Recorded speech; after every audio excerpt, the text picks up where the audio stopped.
Hello everybody, welcome back.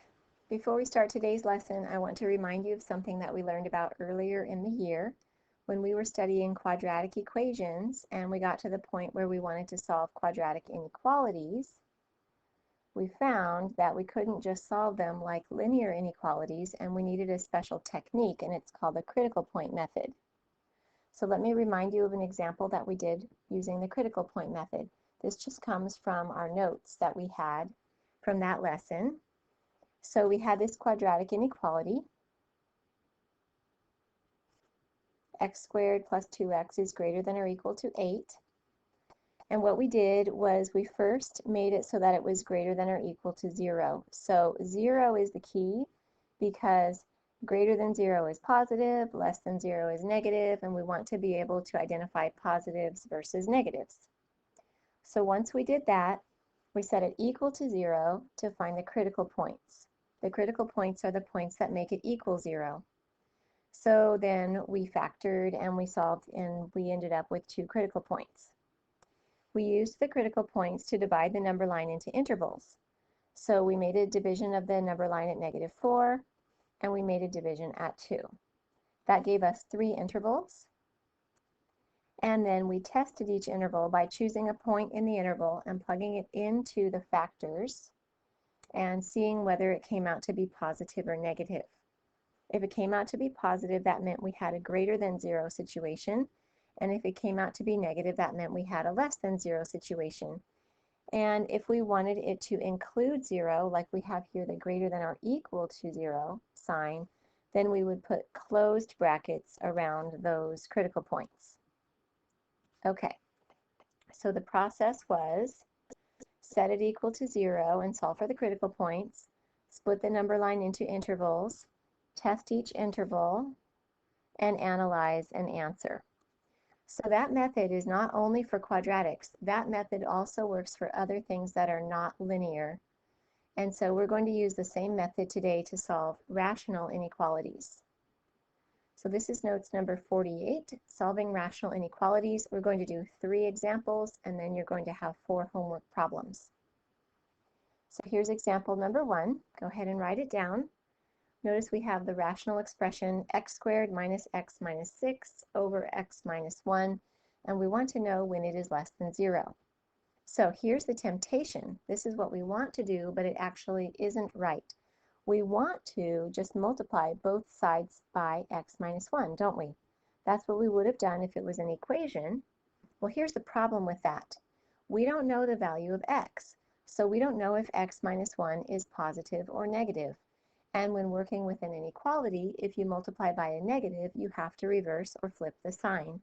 So there are times when this will be positive and there are times when it will be negative. So times when you flip the sign, times when you don't flip the sign. So without knowing that about it, we can't use that method. So instead, we're going to use the critical point method. Let's start by making it equal to 0 and find the critical points.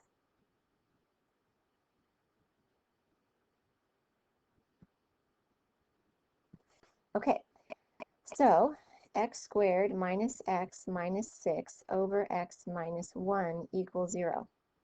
Critical points will be the points that make it equal to 0, but they will also be the points that make it undefined. So what we want to do is set the numerator equal to 0 and set the denominator equal to 0 as well. If we set the numerator equal to 0, we'll find where it's equal to 0. If we set the denominator equal to 0, we'll find where it's undefined. All of those will be critical points. Okay, so let's set the numerator equal to 0 and factor it. That factors into x minus 3 times x plus 2. Set each factor equal to 0 and solve each one. And we get x equals 3. We get x equals negative 2. And then setting the denominator equal to 0 and solving it, we get x equals 1. So the critical points are x equals 1, 3, and negative 2. So we're going to use those to divide our number line into intervals. Divide number line into intervals.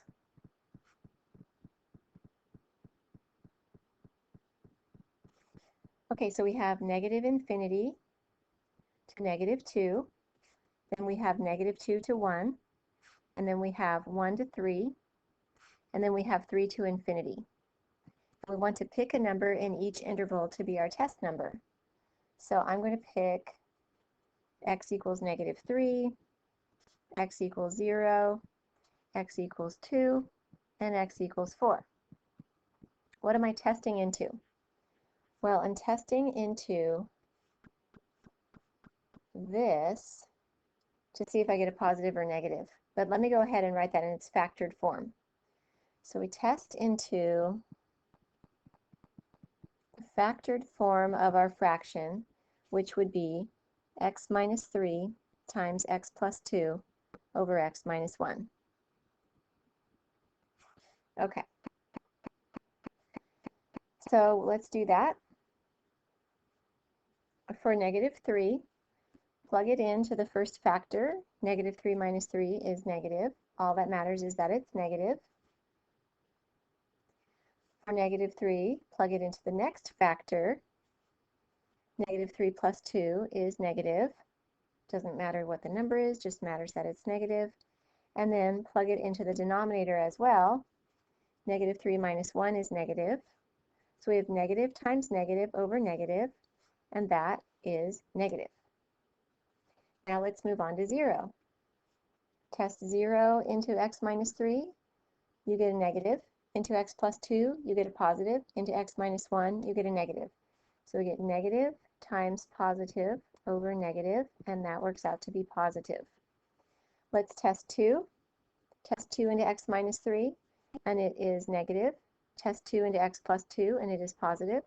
Test 2 into x minus 1, and it is positive. So we get a negative. Test 4. 4 minus 3 is positive. 4 plus 2 is positive. 4 minus 1 is positive. Positive times positive divided by positive is positive. Okay, now that we have that, we want to analyze the results and give our answer. We wanted to know where this thing was less than 0. Less than 0 means negative, so we want the negatives. And notice there's no equal to on that symbol, so we don't want to include any endpoints. So we want the negatives and no endpoints. So we conclude that x is an element of the interval from negative infinity to negative 2, union 1 to 3. Those were the ones that were negative.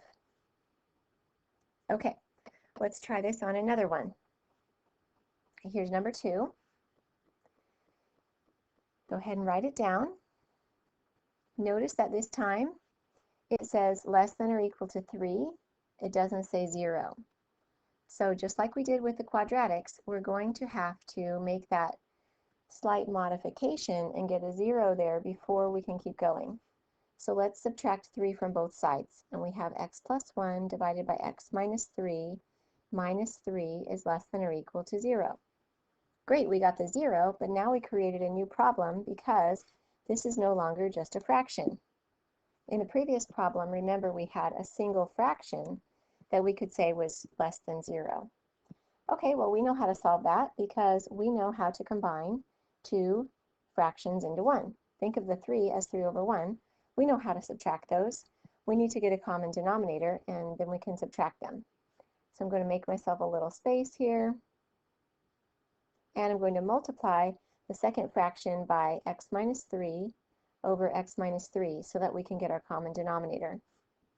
So now we have x plus 1 minus 3 times the quantity x minus 3 all over x minus 3. And we can simplify that numerator.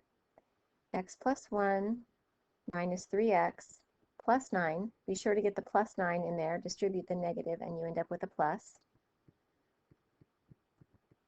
And then let's keep simplifying the numerator, so we get negative 2x plus 10 over x minus 3 is less than or equal to 0. Okay, so remember what we did last time. Once we had that, we're going to set it equal to 0 to find critical points. Set numerator equal to 0, set denominator equal to 0, find critical points. So the numerator, we have negative 2x plus 10. We're setting that equal to 0, and we get x equals 5. So that's a critical point. For the denominator, we're setting x minus 3 equal to 0. We're getting x equals 3, so that's a critical point. So now we make the intervals.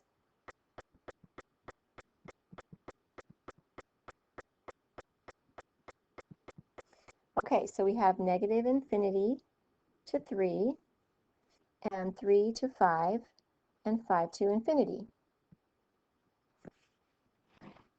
Now we pick a number in each interval to test. So I'm going to test 0. Don't have to write the word test. Test 0, test 4, and I'm going to test 6.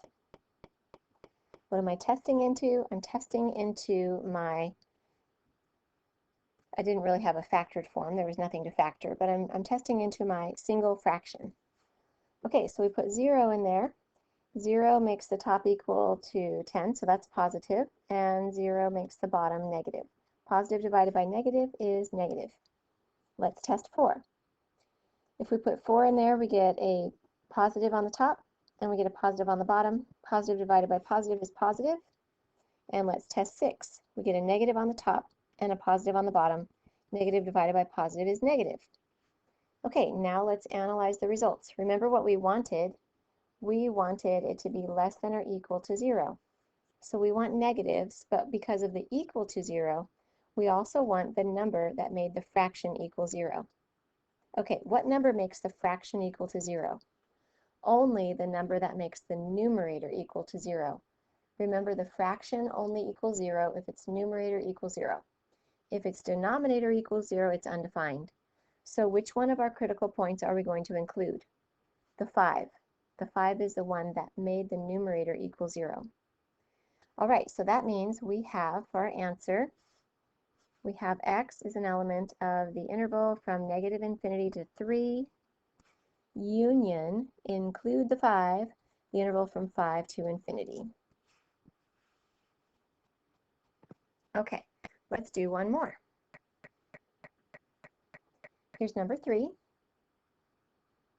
Slightly more advanced, but the same theories apply. We need to get everything over to one side.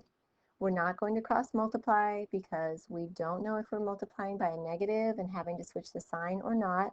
We can't do that when the denominator has variables in it.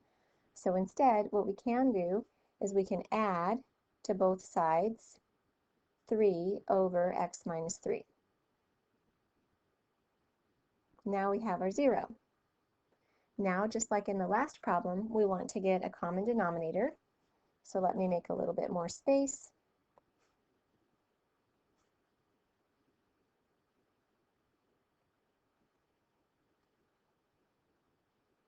Okay, it just so happens that all 3 of these examples had less than signs in them, but I hope you realize that if you have one that has a greater than sign, you're just going to take the positives instead of the negatives.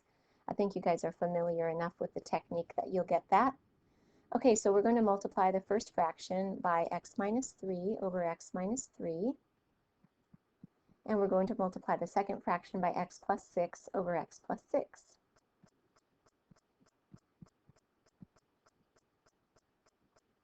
Okay, so we have 2 times the quantity x minus 3 plus 3 times the quantity x plus 6 all over x plus 6 times x minus 3. And that is less than or equal to 0. We want to simplify the numerator, so we get 2x minus 6 plus 3x plus 18. We want to leave the denominator factored. And then simplifying the numerator one more step, we have 5x plus 12, and that's over x plus 6 times x minus 3. Okay, so now we want to set the numerator equal to 0, find critical points, and set denominator equal to 0, find critical points. Okay, the numerator 5x plus 12 equals 0.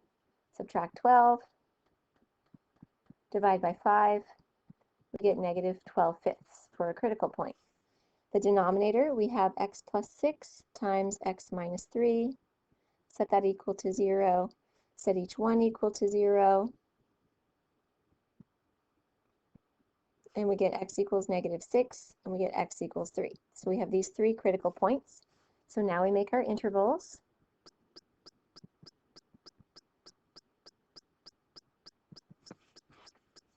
So we have the interval from negative infinity to negative 6, from negative 6 to negative 12/5, from negative 12/5 to 3, and from 3 to infinity. Okay, let's pick a number to test. I'm going to test x equals negative 7, negative 10, that might be easier. X equals negative 5, x equals 0, and x equals 4. Where am I testing it? Testing it into this single fraction down there. Okay, negative 10 makes the numerator negative, makes the denominator negative times negative. We get a negative. Negative 5 makes the numerator negative, makes the denominator positive times negative. We get a positive. 0 makes the numerator positive, makes the denominator positive times negative. We get a negative. 4 makes the numerator positive, makes the denominator positive times positive. We get a positive. Okay, let's analyze these results and draw conclusions. We were looking for less than or equal to 0, so we're looking for negative, but also we're looking for equal to 0. So remember, only the one that makes the numerator equal to 0 will be a keeper. So that will be negative 12/5. We'll include that one. Don't include anything that makes the denominator 0. So we want the negatives, and we're going to include negative 12/5. So we get x is an element of negative infinity to negative 6, union, close bracket, negative 12/5 to 3, open bracket on the 3. Okay, there we go. That is solving rational inequalities by the critical point method. And this is your assignment. Please do these 4 problems, check your answers, ask questions, and send me a picture, and have a wonderful day.